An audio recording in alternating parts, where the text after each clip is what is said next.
menganggarkan di Dirjen Hutan itu menganggarkan untuk pembelian kompos. Nanti kerjasama dengan kota yang bikin dibeli oleh Kementerian Kehutanan.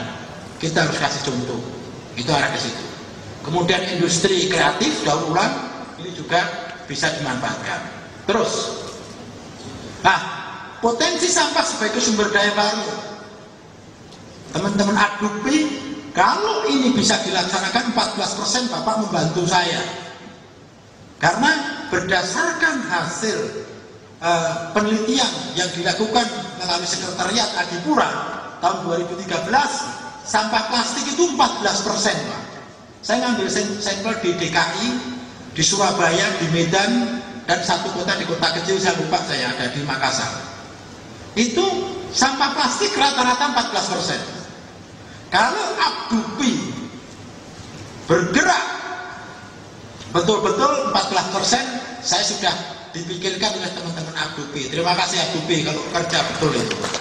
Ya minimal sekarang 7% dulu lah. Nanti saya mau minta Pak Saud Marpaung dan jajarannya berapa persen dari Adukpi sampah yang sudah direcycle. Harus begitu dong, ya nggak Pak? Bener nggak Bu? Harus begitu, ya. Organik, kertas, logam, karet. Terus, ini yang kita harus harapkan begini Pak. Bahan baku industri daur ulang plastik, potensi plastik bekas 9,3 juta ton tahun 2014, sekarang sudah hampir berapa ton tadi? 8,96 tadi. Kemudian kebutuhan bahan baku industri plastik daur ulang dalam negeri sebesar 798.000 ton setiap tahun. Kapasitas terpasang berdasarkan AMDAL dan UKL. Perlu ini dari Kementerian Desa, nanti bisa dicek kembali. Apabila sampah plastik ini benar-benar kita manage, kita tidak perlu impor plastik. Tidak perlu, buat apa kita harus impor plastik? Plastik kita juga banyak. Ini yang sedang saya hitung. Kalau itu memenuhi sesuai dengan target, tidak perlu impor plastik. Ya, plastik kita banyak. Catatan kuota impor plastik 100.000 ton per tahun data 2014. Tapi nanti ini akan saya bicarakan dengan teman-teman di Kementerian Perindustrian dan Perdagangan. Terus, ini peran pengusaha industri daur ulang plastik. Peluangnya, ini Pak, saya coba begini. Potensi konsumsi plastik Indonesia cukup besar dan merupakan peluang para produsen plastik. Konsumsi plastik di Indonesia diproyeksikan mencapai 1,9 juta ton tahun 2013. Kapasitas terpasang industri plastik sekitar 2,35 juta ton per tahun dan utilisasi sebesar 70%, sehingga penduduk rata-rata sebesar 1,65 juta ton. Nilai penjualan industri plastik di pasar domestik Indonesia mencapai hampir 47,5 triliun pada tahun 2013 dengan asumsi konsumsi mencapai 1,9 miliar kilogram. Itu tadi per tahun itu pastinya. Menyerap tenaga kerja dan potensi meningkatkan pajak. Tapi sekarang bingung juga ya. Pabrik daur ulang plastik kena pajak. Jadi plastik itu kena dua. Masuk dari daur ulang kena pajak, dijual lagi kena pajak lagi. Ini yang kalau Adukpi bisa kasih masukan ke saya, cobalah bantu pemerintah. Kalau dalam pemanfaatan limbah-limbah sudah dikenakan biaya, nanti kita coba melakukan negosiasi dengan Dirjen Pajak. Tapi kasih data yang kuat, kasih analisis yang bagus, biar semua beban itu bisa diturunkan atau hilang sama sekali. Karena kan Bapak, kemarin saya pelajar plastik di Kartosuro itu, kalau sampahnya masuk dari pemulung-pemulung kena tag ya Pak ya. Nanti kalau mau jual lagi kena tag lagi. Kendala bagi kita, kapan Indonesia mau bersih 2020? Tapi kasih masukan kita. Adukpi ini bantu saya. Bagaimana supaya ini bebas pajaknya? Tantangannya, sampah plastik sudah didaur ulang, persaingan merebut bahan baku, informasi dan stabilitas harga yang belum pasti, akses pasar yang tertutup. Ini Pak, betul-betul kita harus, makanya saya kan ciptakan bank sampah. Di situ akan kita bangun bank sampah induk, kita pakai yang lain. Kita akan bangun 2016 bank sampah induk dengan sistem online seperti apa itu smartphone yang dibangun oleh Gojek. Nanti kita akan bangun begitu. Tapi kita pemerintah Indonesia tidak bisa bangun sebanyak itu. Mungkin beberapa titik, 5 titik di kota-kota yang jumlah timbulan sampah plastiknya besar. Kemudian solusinya perlu mendorong adanya kebijakan industri dalam plastik, mengupayakan penggunaan limbah plastik dalam negeri semaksimal mungkin, mendorong jaringan akses penjualan dengan bank sampah, dan yang keempat, peningkatan pengetahuan dan partisipasi masyarakat umum atas upaya pengurangan timbulan sampah melalui pemilahan sampah. Ini tugasnya pemerintah. Terus, ini Pak target kita. Berapa target sampah terkelola berdasarkan RPJM-nya Kementerian Lingkungan Hidup dan Kehutanan? Tahun 2015 mestinya harus 18%. Tapi kelihatannya nggak mungkin ini. Karena kemarin penggabungan Kementerian Lingkungan Hidup itu nyotornya juga tidak segampang. Gabungnya gampang. Tindak lanjutnya anggaran kita itu baru cair 1 Juli. Coba 1 Juli, sekarang itu terserah kalau nggak salah baru di direktorat di kita itu paling baru 30%. Tinggal berapa bulan? Nah ini kendala. Tapi 2016 harus 30%, 2017 45%, 2018 62% dan 2019 80%. Dengan cara apa ini nanti Pak Firman terlalu mimpi seperti itu? Itu Pak jumlah timbulan juta ton, target pengurangan itu target pengurangan di sumbernya. Ya, kalau target pengurangan ini penanganan ini bukan jumlah pengurangan, ini penanganan di sini kurang 1. Yang di bawah itu penanganannya. Nah itu bagaimana insenerator, bagaimana 3R-nya, bagaimana TPA-nya bagus atau tidak, itu seperti itu. Terus luar biasa, Presiden pun tanggal 23 Juli mengundang beberapa menteri dalam rangka sidang kabinet terbatas. Bahas apa? Sampah. Arahnya Presiden seperti itu Pak, arahnya Bapak Presiden. Rumitnya regulasi bidang persampahan, rumit sekali. Orang sebentar-bentar lelang. Sehingga kalau Bapak lihat bulan Januari, Februari pasti sampah banyak yang kotor. Rumitnya regulasi pengelolaan sampah.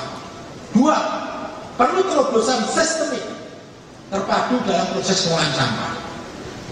Dan yang ketiga, perlu kota kabupaten percontohan. Apa yang harus kita lakukan? Di sini Pak.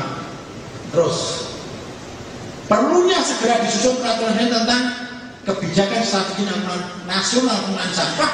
Di dalamnya ada percepatan penanganan sampah. Ini tahun ini harus keluar, nggak bisa ditawar-tawar. Nanti akan kelihatan Pak, di dalam Jakstranas kebijakan strategi nasional pengelolaan sampah itu akan kelihatan apa perannya Kementerian Lingkungan Hidup dan Kehutanan, apa perannya Kementerian PU, bagaimana perannya Kementerian Perindustrian, bagaimana perannya pengusaha, bagaimana perannya masyarakat, dan lain sebagainya. Itu kita petakan. Nanti kita bikin roadmap tahun 2000, percepatannya 2016, 2017, yang Jakstranasnya sampai tahun 2025. Itu peran-perannya harus muncul. Tahun ini harus ada. Kalau semuanya bergerak, kementerian juga membantu, saya yakin bisa. Pasti bisa. Nah ini untuk kebaikan. Kalau niatnya nggak ada ya nggak bisa. Ya. Kemudian perlunya dilakukan pertemuan lintas kementerian.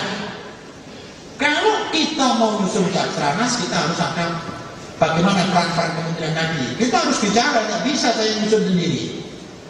Banyak sekali, ada Kemendagri, ada Kemen PU Perang, Perindustrian, dan sebagainya dan sebagainya. Proses bidding atau pelelangan harus disederhanakan. Dalam percepatan itu nanti harus ada. Mestinya kalau Pak Presiden waktu itu kalau ada kegiatan sampah mainnya tunjuk berdasarkan LKPP. Belum ada suatu teknologi yang sudah teruji dalam pengelolaan sampah. Referensinya ya kita pakai referensi luar negeri aja. Insenerator pakai insenerator. Kita belum punya peraturan terkait dengan insenerator tahun depan harus jadi. Kurangnya politik itu dari pihak pemerintah daerah. Pemerintah daerah itu tadi Pak, kalau ada kegiatan sudah jadi, mestinya pemerintah itu bayar tipping fee, karena sampahnya dikelola. Tapi tidak Pak, pemerintah daerah itu minta, saya dapat fee berapa persen dari pengelolaan. Aduh, berat kalau begitu terus. Ya, ini adalah masalah persampahan nasional, tanggung jawab kita bersama. Permasalahan di persampahan utamanya di mana? Itu kan mau disebut darurat sampah itu sebenarnya. Rancangan peraturan daerah, kebijakan dan strategi nasional pengelolaan sampah ini harus jadi. Tercapainya Indonesia Bersih Sampah melalui pelaksanaan pengurangan dan penanganan sampah secara terpadu untuk terwujudnya kesehatan masyarakat lingkungan yang berkualitas. Jadi bersih itu kaitannya terkait dengan pendidikan Pak. Bersih itu kaitannya dengan ekonomi. Ya, rancangan peraturan presiden tentang kebijakan dan strategis pengelolaan sampah nasional ini harus jadi. Terakhir, terus strateginya di dalam Stranas nanti strateginya ada 12. Satu terkait skema investasi. Kalau ada orang investasi dalam rangka penanganan sampah harus dibantu. Pemerintah harus berada di tengah-tengah pengusaha kalau pengusaha membutuhkan. Pemerintah harus berada di masyarakat kalau masyarakat membutuhkan. Itu harus begitu Pak. Ya. Kemudian penegakan hukum saya akan lakukan betul. Tahun 2016 undang-undangnya jelas, PP-nya jelas. Kalau pemerintah daerah dalam penanganan TPA-nya nggak bagus, saya akan lakukan penegakan hukum. Ya. Memperkuat koordinasi dan kolaborasi dengan Jaksel. Nanti kita sering ketemu untuk tim kecil. Kalau itu perpresnya sudah, kita bikin sekretariat Indonesia Bersih Sampah 2020 pakai Jaksel itu. Nanti tiap bulan ketemu kekurangannya di mana. So targetnya mengarah ke situ. Abdul pun juga bisa ketemu, kolaborasi. Karena kemudian juga kita butuhkan 14%, berapa 14% ya? Sampah plastik. Kalau Abdul bergerak, betul-betul bergerak 14% sampah plastik di Indonesia tertangani. Kemudian untuk menggunakan NSPK, tugas kita dengan kementerian lain memperkuat komitmen lembaga eksekutif dan legislatif baik di pusat dan daerah, sistem insentif dan disinsentif. Kalau ada pengusaha yang mau memanfaatkan teknologi pengolahan sampah nanti dari bahannya recycle, saya akan bebas dia akan masuk. Kita akan coba mintakan ke sini. Bebas dia masuk. Saya yang ibu bapak mengusahakan dalam rangka pemahaman lingkungan. Saya yakin usulkan Kementerian Agrikultura, kita akan coba untuk membantu bebas dia masuk. Pasti bisa. Banyak yang dilakukan. Ya? Kemudian memperkuat keterlibatan dunia usaha. Hari ini kita memperkuat teman-teman KBUPI, meningkatkan kapasitas leadership kelembagaan dan SDM dalam pengolahan sampah, membangun sistem informasi yang akan saya bangun tadi. Nanti kita tahu Pak, jumlah timbulan sampah di Kota Makassar itu berapa yang terkelola. Nanti pakai sistem informasi kita akan bangun. Dan di dalam Jaksel nanti saya lupa, nanti kita akan petakan. Kita punya target tadi berapa sampah yang terkelola. Kita akan petakan provinsi Banda Aceh berapa persen, provinsi Papua berapa, provinsi yang ada di Jawa berapa. Tidak semuanya dipopulatan 7% ya. Mungkin Jawa kota-kotanya sudah mulai sampahnya 10%. Papua mungkin tidak 7%, mungkin hanya 2% atau 1,5%. Beda, jangan disamain, nggak bisa. Lembaganya beda, kapasitas sumber dayanya manusia beda, cara penanganannya juga. Kalau di Jawa dapat sekali, kalau di Papua harus bagaimana ya? Dan yang terakhir adalah memperkuat keterlibatan masyarakat dalam pengolahan sampah. Inilah gambaran-gambaran kebijakan nasional pengolahan sampah.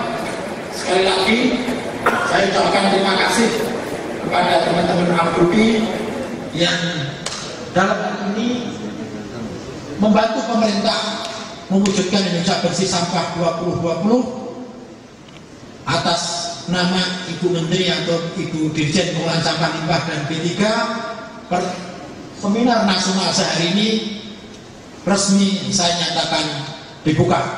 Terima kasih. Wassalamualaikum warahmatullahi wabarakatuh.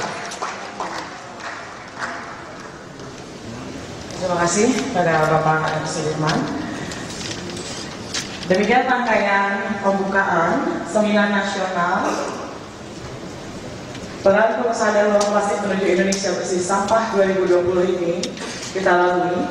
Selanjutnya langsung saja kita memasuki paparan dan sesi diskusi panel yang pertama yang akan membahas tentang mendorong industri dalam penggunaan material daur ulang plastik pada produk dan kemasan, yang akan disampaikan oleh Ibu Lili Handayaningrum, Kepala Pusat Kajian Industri Hijau dan Lingkungan dari Kementerian Perindustrian.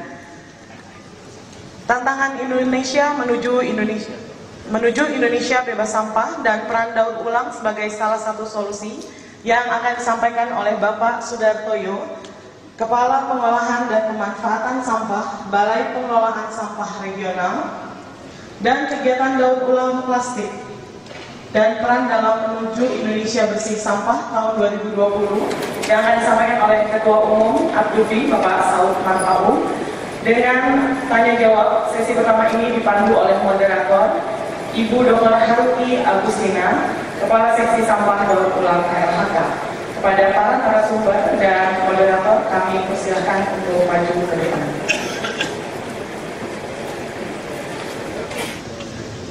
Baik, Assalamualaikum warahmatullahi wabarakatuh. Salam sejahtera buat kita semua. Perkenalkan, saya Haruki, saya staffnya Pak Dirman. Jadi saya diminta untuk memfasilitasi diskusi panel pagi ini. Sungguh menarik diskusi panel ini karena akan disampaikan oleh satu praktisi, adalah satu pegiat, dan tentunya dari instansi pemerintah. Jadi mungkin adalah ajang yang sangat baik buat kita semua untuk proses pembelajaran atau menangkap ilmu sebanyak ini dari kawan-kawan panelis yang ada di depan ini. Oke, baik, sebelum saya persilahkan, kita punya 3 panelis, adalah satu pemateri dari Pusat Kajian Industri Hijau dan Lingkungan Kementerian Perindustrian, nanti akan disampaikan oleh Ibu Lili yang menjabat, Ibu Lili Handayaningrum yang menjabat sebagai Kabid Pengkajian Lingkungan Hidup. Yang kedua adalah Bapak Sudartoyo, Kepala Pengolahan dan Pemanfaatan Sampah, Balai Pengelolaan Sampah Regional. Yang ketiga adalah praktisi pendaur ulangan sampah, Ketua Abduki, yaitu Bapak Saud Marpaung. Jadi kita punya waktu ada sekitar 1 jam 15 menit. Oleh karena itu mungkin nanti kita ada diskusi di sisi terakhir. Jadi untuk menghabiskan waktu, maka kami persilakan kepada Ibu Lili untuk membukakan paparan. Terima kasih Ibu Moderator. Selamat pagi Bapak Ibu sekalian. Assalamualaikum warahmatullahi wabarakatuh.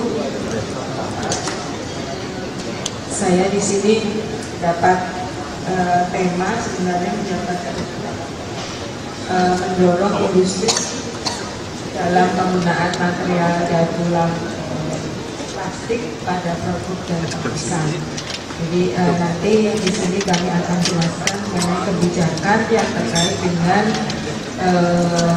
program ini, yang sejalan dengan program ini di Kementerian Perindustrian. Jadi mungkin langsung saja, jadi kami membuat tema atau judul terkait dengan kebijakan sektor industri dalam mendorong penggunaan penggunaan material daur ulang plastik pada produk dan kemasan. Jadi Bapak Ibu sekalian, seperti kita ketahui, ini adalah informasi untuk Bapak Ibu sekalian bahwa saat ini pertumbuhan sektor industri itu pada triwulan kedua pada tahun 2015 itu mencapai 5,27%. Walaupun memang hal ini adalah lebih rendah ya dibanding tahun 2014, tapi 2014. Tapi hal ini juga meningkat, tapi kalau dibandingkan 2014 itu nilainya turun. Kami sampaikan di sini peraturan-peraturan yang seperti biasa, bahwa peraturan yang terkait dengan lingkungan Undang-Undang Nomor 32 Tahun 2009 tentang perlindungan dan pengelolaan lingkungan hidup, lalu Undang-Undang Nomor 18 Tahun 2014 tentang pengelolaan sampah, lalu Undang-Undang Nomor 3 Tahun 2014 tentang perindustrian, kemudian PP tentang sampah, yaitu Nomor 81 Tahun 2012 tentang pengelolaan sampah rumah tangga dan sampah satuan sampah rumah tangga, lalu PP Nomor 11 Tahun 2014 tentang pengelolaan lingkungan hidup, dan terkait dengan penggunaan daur ulang ataupun bahan baku plastik, ini juga merujuk kepada peraturan Menteri Perdagangan Nomor 39 Tahun 2009 tentang ketentuan undang-undang nomor 3, di mana terkait dengan sisa reda dan sekat dari plastik itu dengan PPKS 39 tahun 2015. Ini nanti digambarkan atau dijelaskan oleh Pak Direktur. Diharapkan bahwa nanti kalau Indonesia sudah mampu untuk melakukan pengolahan terkait dengan plastik, kemungkinan atau diharapkan mengurangi impor, mengurangi impor ataupun mungkin malah tidak impor bahan baku sama sekali. Dan hal ini memang Kementerian Perindustrian di dalam mendukung industri di dalam produk plastik itu, kami juga saat ini seperti industri Chandra Asri melakukan expand terkait dengan produksinya, lalu dari mendirikan Kementerian Perindustrian juga mendukung adanya industri petrokimia yang menjadi petrokimia yang menjadi sumber utama sebagai bahan baku untuk plastik. Kemudian Bapak Ibu sekalian, terkait dengan upaya atau bagaimana mendorong industri untuk menggunakan material daur ulang pada produk dan kemasan, di Kementerian Perindustrian mempunyai program terkait dengan hal ini, yaitu pengembangan industri hijau. Jadi hal ini sudah ada di dalam Undang-Undang Nomor 3 Tahun 2014 tentang perindustrian, bahwa industri hijau merupakan industri yang dalam proses produksinya mengutamakan efisiensi dan efektivitas penggunaan sumber daya secara berkelanjutan. Yang hal ini nantinya akan mampu menyelaraskan pembangunan industri dengan kelestarian fungsi lingkungan hidup dan dapat memberi manfaat bagi masyarakat. Dan diharapkan dengan ini juga Kementerian Perindustrian tentunya juga mendukung dengan program tersebut dengan tercantumnya bahwa kami juga ingin mewujudkan suara industri yang hubungan antara industri hijau yang ada di dalam Undang-Undang 2014. Jadi barangkali tentunya Bapak Ibu sekalian yang disampaikan, kemudian kami ingin saran usulan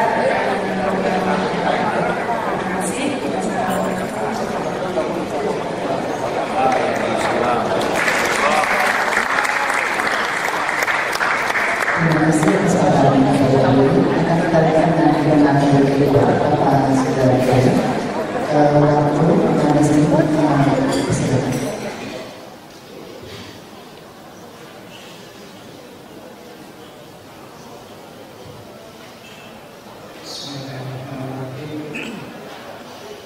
Assalamualaikum warahmatullahi wabarakatuh.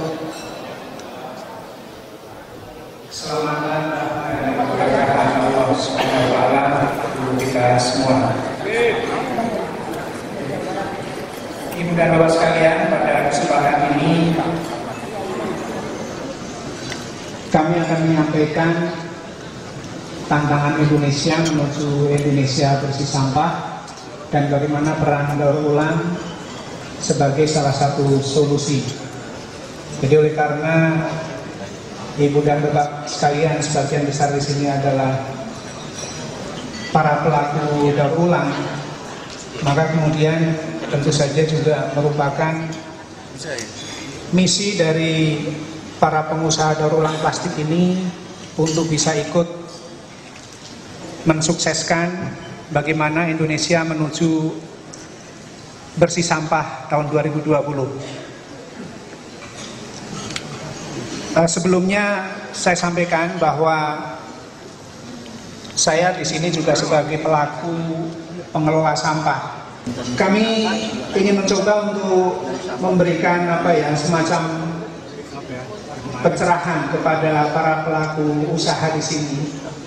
Karena biasanya kalau pelaku usaha ini selalu bergelut dengan masalah-masalah bisnis. Tapi mari kita refreshing sejenak, karena sebetulnya bisnis yang Ibu dan Bapak sekalian lakukan ini juga bagian dari melaksanakan tugas sebetulnya apa yang menjadi tugas dari pemerintah. Tujuan pengolahan sampah sebagaimana dimaksud di dalam Undang-Undang Nomor 18 Tahun 2008 ini adalah untuk meningkatkan kesehatan masyarakat yang pertama. Kemudian yang kedua, untuk meningkatkan kualitas lingkungan. Kemudian yang ketiga, ini untuk menjadikan sampah sebagai sumber daya. Jadi apa yang sudah Ibu dan Bapak lakukan di dalam mendaur ulang plastik, dalam hal ini adalah plastik daur ulang yang tentunya merupakan sampah sebelumnya, begitu ya. Ini adalah merupakan tujuan dari pengelolaan sampah yang ketiga, sebagaimana diamanatkan oleh undang-undang. Jadi Ibu dan Bapak sekalian adalah dalam menjalankan usahanya ini juga menjalankan amanat dari undang-undang tentang pengelolaan sampah. Nah, kemudian tujuan pengelolaan sampah ini hanya akan tercapai itu melalui penyelenggaraan pengelolaan sampah. Sebagaimana tadi juga sudah disampaikan ya oleh Bapak Direktur, kami hanya mengulas ini sebagai pengantar agar Ibu dan Bapak sekalian bisa masuk ke dalam pembahasan di sini. Penyelenggaraan pengelolaan sampah ini ada dua, yaitu pengurangan dan penanganan. Nah, pengurangan ini terdiri dari pembatasan timbulan sampah, kemudian pendauran ulang sampah, kemudian pemanfaatan kembali sampah. Kemudian penanganan sampah ini terdiri dari pemilahan, jadi pemilahan sampah di sumbernya, kemudian pengumpulan, bagaimana mengumpulkan sampah dari sumber sampah ini ke titik kumpul, kemudian pengangkutan, yaitu memindahkan sampah dari titik kumpul ini ke tempat pengolahan sampah maupun juga ke tempat pemrosesan akhir sampah.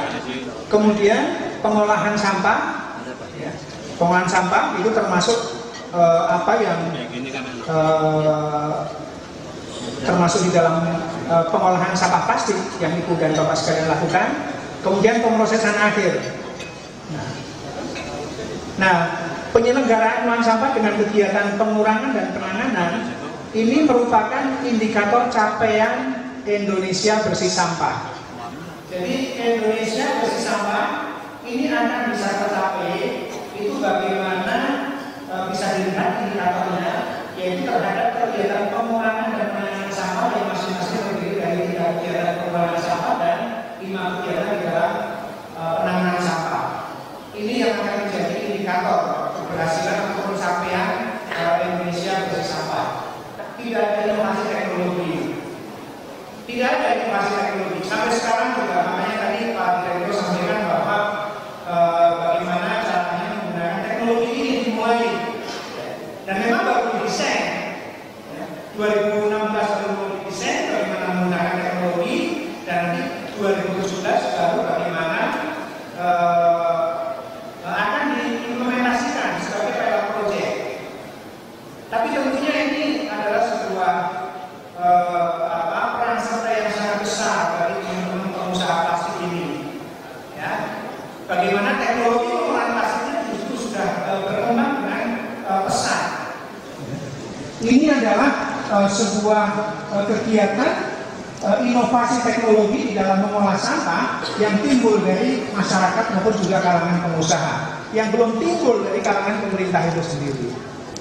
Oleh karena itu, apresiat untuk teman-teman pengolah sampah plastik daur ulang ini. Nah, oleh karena itu kami akan sampaikan seberapa besar peran daur ulang ini di dalam sistem pengolahan sampah. Termasuk tentunya peran asosiasi pengusaha daur ulang plastik. Nah, ini adalah peran dari daur ulang dan apa yang diperankan oleh Ibu dan Bapak sekalian sebagai pengusaha daur ulang plastik itu termasuk di dalamnya. Karena sudah mempunyai peran-peran segitiga daur ulang di sini, baik di sumber maupun juga di TPS. Ibu dan Bapak sekalian, sebetulnya penyelenggaraan pengolahan sampah sebagaimana yang dimaksud di dalam undang-undang itu merupakan urusan pemerintah di dalam menyelenggarakan pelayanan publik. Jadi apa yang